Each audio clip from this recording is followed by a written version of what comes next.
सी वेणुगोपाल जी ने पूछा वेतन आयोग के बारे में। मैं इस अवसर का लाभ उठाता हूं। मान्यवर, हमारी सरकार हमेशा कर्मचारियों और पेंशन भोगियों के प्रति सहानुभूतिपूर्ण रही है। पहली बार इस सरकार ने पूर्व और पश्चात के पेंशन भोगियों के बीच पूर्ण समानता को लागू करने का कार्य किया है। 7वें वेतन आयोग, केंद्रीय वेतन आयोग।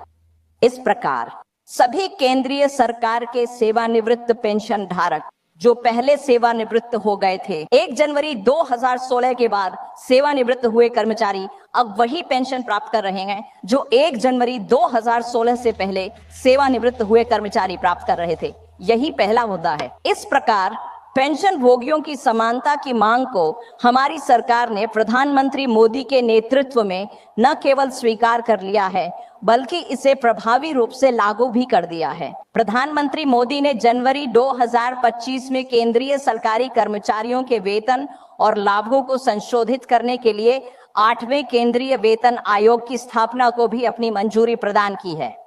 अब संशोधन के संबंध में मैं संक्षेप में एक पृष्ठभूमि देना चाहता हूं ताकि माननीय सदस्य वेणुगोपाल यह समझ सकें कि यह संशोधन क्यों किया जा रहा है। छठा केंद्रीय वेतन आयोग महोदय एक विशेषज्ञ निकाय था जिसने सभी मुद्दों की गहन जांच की थी।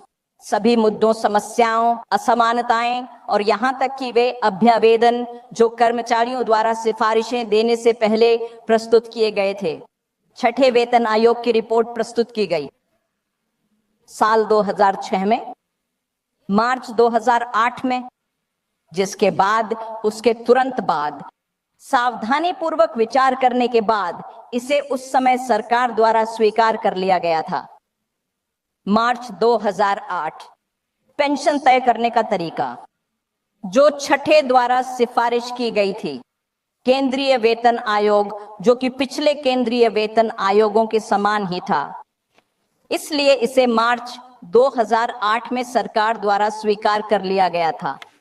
इस संशोधन द्वारा जो हम ला रहे हैं, हमारी सरकार वास्तव में मार्च 2008 में स्वीकृत किए गए को पुनः बहाल कर रही है और छठे वेतन आयोग की सिफारिशें, इसलिए सिफारिश का सम्मान किया जा रहा है और इसे विशेषज्ञ निकाय के रूप में मान्यता दी जा रही है। यह संशोधन का मुख्य उद्देश्य और लक्ष्य है जो इस विधेयक के माध्यम से पेश किया जा रहा है ताकि 2008 में माननीय सदस्य वेणुगोपाल जानते होंगे कि सरकार ने इसे स्वीकार कर लिया था और आज हम इसे पुनः स्थापित कर रहे हैं 16 साल बाद। हाँ बिल्कुल, माननीय सदस्य चिंता मत करें, मैं आपकी बात सुन रहा हूं।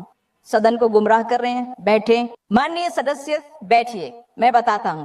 ऐसा क्यों था सर? 16 साल बाद क्यों?